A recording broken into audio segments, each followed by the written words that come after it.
Marhaban ya Ramadan, kita telah memasuki bulan suci Ramadan 1446 Hijriah. Bulan yang penuh dengan limpahan berkah, rahmat, dan ampunan.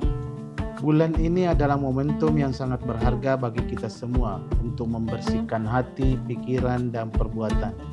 Di bulan yang penuh berkah ini, mari kita tingkatkan ketakwaan dan amal ibadah kita.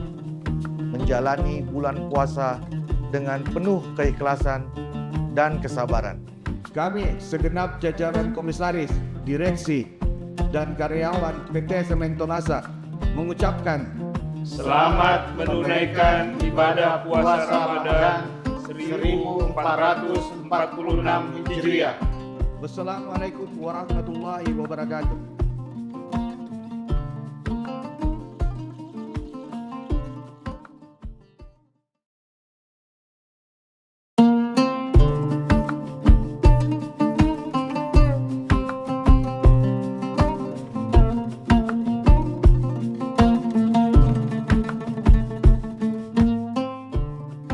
Marhaban ya Ramadan, kita telah memasuki bulan suci Ramadan 1446 Hijriah. Bulan yang penuh dengan limpahan berkah, rahmat, dan ampunan. Bulan ini adalah momentum yang sangat berharga bagi kita semua untuk membersihkan hati, pikiran, dan perbuatan. Di bulan yang penuh berkah ini, mari kita tingkatkan ketakwaan dan amal ibadah kita. Menjalani bulan puasa dengan penuh keikhlasan dan kesabaran. Kami segenap jajaran komisaris, direksi, dan karyawan PT Semento Nasa mengucapkan Selamat menunaikan ibadah puasa Ramadan 1446 Hijriah. Wassalamualaikum warahmatullahi wabarakatuh.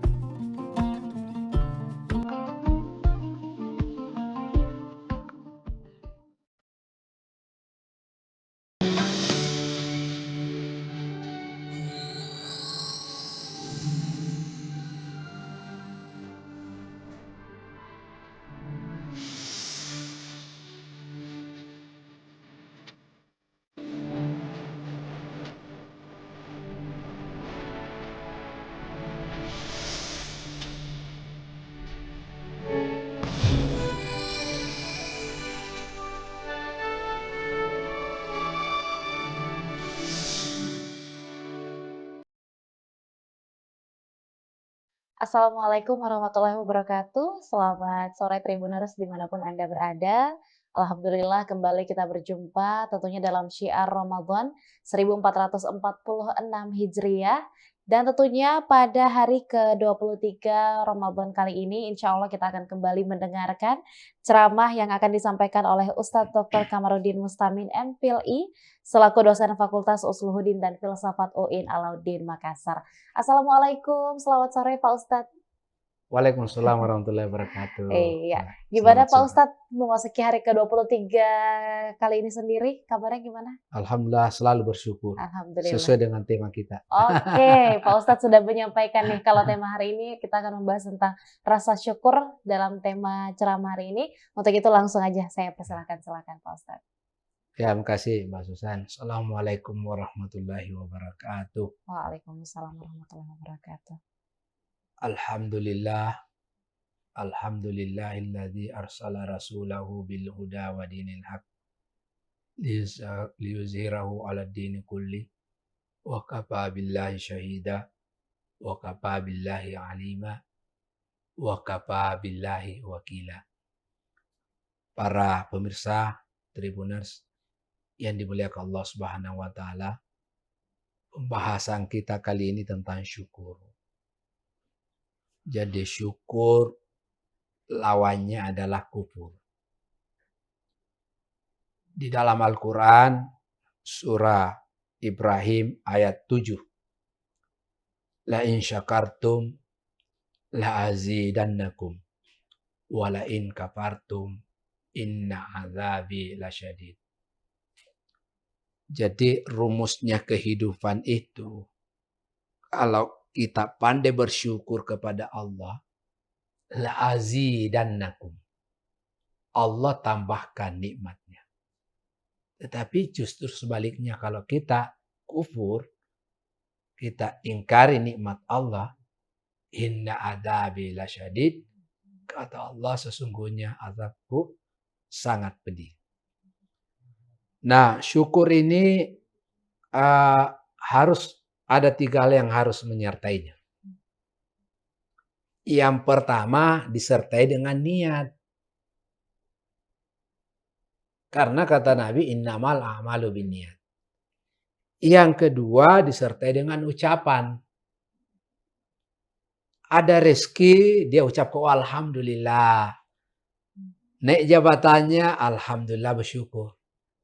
Dan yang ketiga, perbuatan. Jadi jangan hanya niatnya, ucapannya, tetapi perbuatannya tidak bersyukur. Lulus, alhamdulillah saya lulus. Yang paling tinggi derajatnya itu adalah niatnya, kemudian ucapannya, kemudian diaplikasikan, undang temannya syukuran. Ya, jadi syukur itu 3 yang tidak bisa kita pisahkan ya. Jadi niat, kemudian ucapan dan perbuatan. Ya, dan nikmat Allah itu macam-macam. Ya, ada diberikan nikmat itu lewat harta. Jadi kalau Allah titip harta kita, harta Allah sama kita, itu harus dijaga dengan bagus. Jangan justru harta itu membuat kita melampaui batas, sombong.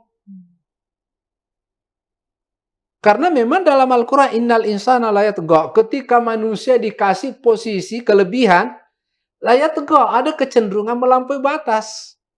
Menganggap enteng orang di bawahnya. Ini harus kita sadari. Ya. Yang berikut, ada orang diberikan nikmat itu jabatan. Jadi jabatan itu ketika kita mendapatkan posisi jabatan itu harus disyukuri. Ada ulama berkata, kalau ada orang dikasih jabatan baru dicintai sama rakyatnya, maka itu adalah jabatannya adalah nikmat. Tetapi ketika dikasih jabatan, dia menyalahgunakan jabatannya, maka itu bukan nikmat tetapi laknat. Yang berikut, ada orang dikasih nikmat itu keturunan. Jadi anak itu adalah nikmat, keturunan. Coba ada teman saya, sudah puluhan tahun, sampai sekarang belum ada anaknya. Jadi kalau kita dikasih anak, peliharalah anak itu dengan bagus.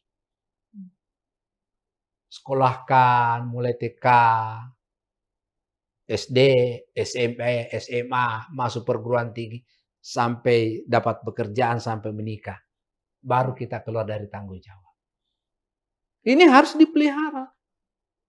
Karena kalau tidak dipelihara dengan bagus, keturunan kita tidak pelihara dengan bagus, jangan sampai nanti ini menjadi pertanyaan di hari kemudian. Gara-gara anak kita dihalangi masuk surga. Oleh karena itu, kita syukuri kalau kita dikasih anak keturunan. Yang berikut, nikmat Allah itu termasuk nikmat sehat. Alhamdulillah saya bisa berada di studio ini bersama Mbak Susan, para pemirsa yang ada di rumah. Kita mendengarkan ceramah saya, itu nikmat itu karena kita masih dikasih pendengaran. Coba bayangkan orang tuli itu. Tidak bisa mendengarkan dengan bagus, tidak bisa melihat dengan bagus. Ini harus kita syukuri. Ya, makanya kalau dikasih nikmat, kita tidak boleh kufur. Termasuk nikmat sehat ini harus dijaga kesehatan kita. Ya. Jadi termasuk kesehatan harus dijaga, ya, minum vitamin, kalau lalu capek, apalagi dalam keadaan puasa, itu harus dikontrol kesehatan. Karena kesehatan itu adalah nikmat. Para pemirsa Tribuners, sebelum saya mengakhiri ceramah saya, ada kisah begini. Ada 3 orang punya masalah. Yang pertama buta. Yang kedua botak. Yang ketiga dikasih penyakit kulit. Apa kata orang buta ini? Kalau saya sembuh dari buta saya, mata saya akan bersedekah dengan unta. Orang botak berkata, kalau saya tumbuh rambutku ini dengan bagus, saya bersedekah dengan sapi. Dan yang ketiga, orang kena penyakit kulit, kalau kulitku sembuh dengan bagus, saya bersedekah dengan kambing. Tiba-tiba diutuslah malaikat dalam bentuk manusia. Coba pergi kau menagih ini. Ternyata ditagih, bilang saya tidak pernah berkata demikian. Berarti orang seperti ini mengingkari nasarnya. Ini termasuk orang kufur. Oleh karena itu, kalau kita dikasih amanah oleh Allah, kita syukuri. Ya, kita syukuri. La in syakartum la azidannakum wa la in kafartum inna adzabi lasyadid. Oleh karena itu, mari kita pandai menjadi orang-orang bersyukur. Saya kira demikian Mbak Ustaz. Terima kasih.